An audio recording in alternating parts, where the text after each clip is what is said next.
Hello student, welcome to तासु academy. Guys, आज का जो लेक्चर है वो है इंडियन हिस्ट्री का, और बिना टाइम वेस्ट किए हम ये वीडियो शुरू करेंगे।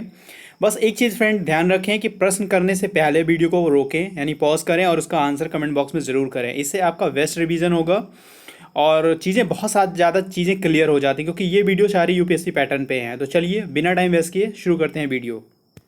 गाइज, ये है पहला क्वेश्चन, और क्वेश्चन को वेरी केयरफुली पढ़ें, फिर उनके ऑप्शन को भी केयरफुली पढ़ें। उसके बाद इसका आंसर कमेंट बॉक्स में करें। वीडियो को पॉज करें, सारी चीज़ें केयरफुली करें, उसके बाद आंसर करें। ओके फ्रेंड, कौन सा कथन सही है? Very carefully. पहला ऑप्शन है कि मोहनजोदाड़ो तथा हड़प्पा नगर अब विलुप्त हो गए हैं। क्या ये ऑप्शन सही है? बिल्कुल सही है, क्योंकि ये मोहनजोदाड़ो तथा हड़प्पा नगर ये पहले अस्तित्व में थे। इस समय क्या है, वो मृत प्राय हैं, यानी विलुप्त हो चुके हैं। तो पहला ऑप्शन हमारा बिल्कुल सही है। दूसरा ऑप्शन देखते हैं कि मोहनजोदाड़ो और हड़प्पा की खुदाई के दौरान प्रकट हुए थे। क्या ऑप्शन सही है? तो बिल्कुल ये भी ऑप्शन सही है, क्योंकि जो मोहनजोदाड़ो है और हड़प्पा है, ये हड़प्पा सभ्यता के दो स्थल थे जो खुदाई के दौरान मिले थे। वहाँ इनका साक्ष्य मिला था। तो ये दोनों जो है बिल्कुल सही है। ये दो ऑप्शन बिल्कुल सही हैं।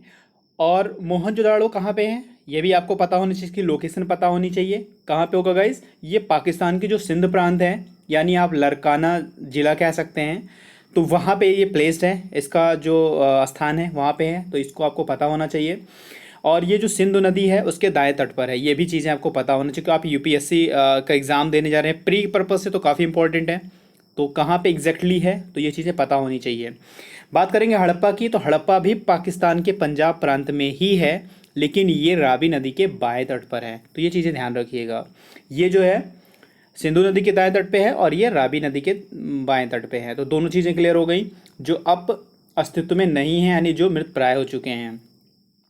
मोहनजोदाड़ो और हड़प्पा की खुदाई के दौरान प्रकट हुए थे, ये भी चीज़ें मैंने आपको बता दी, क्योंकि ये दोनों जो है सैंधो सभ्यता थे। सैंधो सभ्यता के दो प्रमुख नगर थे, और इनकी जो खोज की थी क्रमशः किसने की थी उत्खननों के दौरान? रखलदास बनर्जी ने किया था और दयाराम साहनी ने किया था। तो ये भी चीज़ें आपको पता होनी चाहिए। तो दोनों ऑप्शन बिल्कुल सही होगा। तीसरे ऑप्शन की बात करते हैं कि वस्त्रों के लिए कपास की खेती का आरंभ सबसे पहले भारत में किया गया था। क्या ऑप्शन सही है? बिल्कुल सही है फ्रेंड, क्योंकि वस्त्रों की खेती के लिए जो कपास का प्रोडक्शन किया गया था, सर्वप्रथम इंडिया में ही किया गया था। फर्स्ट ऑफ ऑल इंडिया में किया गया था।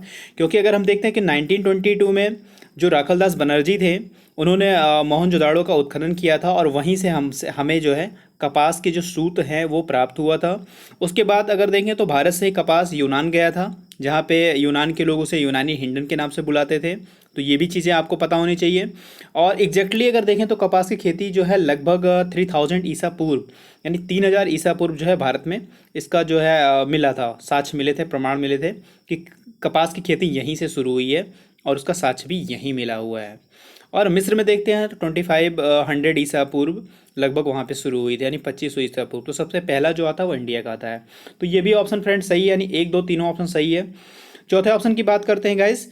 हड़प्पन संस्कृति के संदर्भ में जो शैलकृत स्थापत्य है के प्रमाण कालीबंगा से मिले थे। बिल्कुल नहीं, ऑप्शन ये गलत है, क्योंकि जो इसका शैलकृत स्थापत्य का प्रमाण मिला था वो कहाँ से मिला था फ्रेंड? वो मिला था धौलावीरा से। तो ये ऑप्शन आपका गलत हो जाता है। ऑप्शन हमारे एक दो तीन सही, यानी ऑप्शन सी सही होगा। एक दो तीन यहाँ से मिलेगा। थोड़ा ये हड़प्पन संस्कृति के संदर्भ में शैलकृत स्थापत्य है, इसके बारे में थोड़ी जानकारी आप और ले लें, क्योंकि ये आपके प्री पर्पज से काफ़ी इंपॉर्टेंट है। क्योंकि धौलावीरा जो है हड़प्पा सभ्यता का, कह सकते हैं गाइस, कि भारत में स्थित दूसरी सबसे बड़ी बस्ती है। दूसरी सबसे बड़ी बस्ती है। और इसकी जो लोकेशन है वो कहाँ पे है? ये गुजरात के कच्छ में है। गुजरात के कच्छ में इसकी लोकेशन है। तो इसका आंसर हुआ 1 2 3, यानी 4 हमारा ऑप्शन गलत है। आई होप आपका भी आंसर बिल्कुल सही हुआ होगा। गाइस, ये सेकंड क्वेश्चन है, और वेरी केयरफुली क्वेश्चन को पढ़िए, उसका ऑप्शन पढ़िए, और उसका आंसर कमेंट बॉक्स में करिए। निम्न में से कौन सा कथन सिंधु सभ्यता के लोगों का चित्रण करता है? तो सिंधु सभ्यता के लोगों का चित्रण कौन करता है? ऑप्शन ए है, कह रहा उनके विशाल महल और मंदिर होते थे। क्या ऑप्शन सही है? बिल्कुल नहीं, ऑप्शन गलत है, क्योंकि उनके विशाल महल और मंदिर के साक्ष्य कभी नहीं मिले हैं। जहाँ तक कि गाइस बात यह है कि सिंधु घाटी सभ्यता के स्थलों की जो खुदाई हुई थी, उसमें किसी भी मंदिर और किसी भी पूजा स्थल, यानी मंदिर या स्थल का कोई भी साक्ष्य नहीं मिला है, क्योंकि यहाँ पे अधिकतर जो पाई गई हैं वो मिट्टियाँ पाई गई हैं, पत्थर की मूर्तियाँ, मुहरें आदि पाई गई हैं, बट कोई विशाल महल या मंदिर टाइप की चीज़ें को यहाँ पे सच नहीं मिला था। तो इस हिसाब से देखें तो हमारा ऑप्शन एक गलत हो जाता है।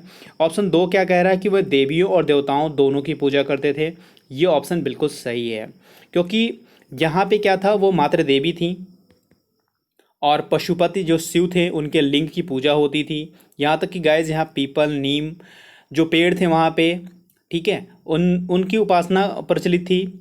पशुओं में क्या थे, पशुओं में हाथी था, बाघ था, भैंसा, गैंडा, घड़ियाल, इन सब के चित्र मिले थे। ठीक है, तो ये सारी चीज़ें वहाँ पे थी, इन चीज़ों को कोरिलेट करिए। ठीक है, तो दूसरा ऑप्शन हमारा बिल्कुल सही है। तीसरा क्या है, वे युद्ध में घोड़ों द्वारा खींचे गए रथों का प्रयोग करते थे। तो गाइज ये ऑप्शन हमारा बिल्कुल गलत है, क्योंकि घोड़ों का तो प्रयोग करते थे, इसमें कोई डाउट नहीं है फ्रेंड। बट यहाँ पे ऑप्शन हमारा क्यों गलत है, क्योंकि जो सिंधु सभ्यता था, सिंधु सभ्यता में अभी हमने आपको बताया है कि वहाँ पे हाथी, बाघ, भैंसा, गैंडा, घड़ियाल, इन सब के चित्र तो मिले थे, बट घोड़े का चित्र नहीं मिला था। यानी घोड़े का कोई भी वहाँ पे सिंधु सभ्यता में कोई भी उसका प्रमाण नहीं मिला था। तो इसलिए जो है वहाँ पे सिंधु सभ्यता के परिप्रेक्ष्य में ये चीज़ें गलत है, यानी ऑप्शन ये गलत है। वैसे घोड़े के जो साक्ष्य मिले थे आपको ये भी जानना जरूरी है, लोथल और सुरकोटदा में और कालीबंगा में, यहाँ तीनों जगह से जो है इनकी अस्थियां प्राप्ति हुई थी, जहाँ पे ये कहा जा सकता है कि घोड़े के वहाँ पे साक्ष्य मिले थे। और घोड़े का उपयोग रथ को खींचने में तो किया जाता है, बट हड़प्पा में चूँकि खुदाई में इनके कोई साक्ष्य मिले नहीं थे, सो फ्रेंड ये ऑप्शन हमारा गलत होता है। तो हमारा ऑप्शन कौन सा सही होगा, ओनली टू, केवल दो ऑप्शन हमारा सही है। आई होप गाइज आपका भी आंसर बिल्कुल सही हुआ होगा। गाइज ये तीसरा क्वेश्चन, और आप वेरी केयरफुली पढ़िए और इसका आंसर कमेंट बॉक्स में करिए। धर्म और रित भारत की प्राचीन वैदिक सभ्यता के एक केंद्रीय विचार को चित्रित करते हैं, सही कथन पे विचार करिए। क्या एक धर्म होता है और जो रित होता है वो भारत की जो प्राचीन वैदिक सभ्यता है, क्या उसके विचार को चित्रित करते हैं? इनमें से दोनों में से कौन सा कथन सही आपको ये बताना है। तो पहला ऑप्शन है कि धर्म व्यक्ति के दायित्वों एवं स्वयं तथा दूसरों के प्रति व्यक्तिगत कर्तव्यों की संकल्पना था। क्या ऑप्शन सही है? बिल्कुल सही है, क्योंकि अगर देखें तो प्राचीन वैदिक सभ्यता में जो वरुण हैं वो देवता वैदिक सभ्यता में जो है उनको नैतिक व्यवस्था का प्रधान माना जाता है, वरुण देवता को। और उनको एक नाम से और बुलाया जाता था, रित असगोपा कहा जाता था उनको, रित असगोपा के नाम से भी जाना जाता था। तो वहाँ जो धर्म व्यक्ति के दायित्व और स्वयं दूसरों के प्रति व्यक्तिगत कर्तव्यों की संकल्पना थी वहाँ पे। तो ऑप्शन ए हमारा बिल्कुल सही हो जाता है। और ऑप्शन दो देखते हैं कि रित मूलभूत नैतिक विधान था जो सृष्टि और में अंतर्निहित सारे तत्वों के क्रियाकलापों को संचालित करता था। जो रित था वो वाकई जैसी डिफिनेशन इसकी दी गई है जो बता रहा है, ये बिल्कुल सही है। तो ऑप्शन दो भी हमारा बिल्कुल सही होगा। तो तीसरे का जो आंसर होगा हमारा, एक और दो दोनों सही होगा। और आई होप आपका भी आंसर बिल्कुल सही होगा। चलिए करते हैं नेक्स्ट क्वेश्चन। गाइस ये फोर्थ क्वेश्चन, वेरी केयरफुली इसको रीड करिए और इसका आंसर कमेंट बॉक्स में ज़रूर करिए। पहला ऑप्शन है कि यह मध्य एशिया, फ्रेंड ये एशिया है, लिखने में मिसप्रिंट हो गया है। यह मध्य एशिया और तिब्बत के मध्य एक महत्वपूर्ण व्यापारिक केंद्र था। क्या?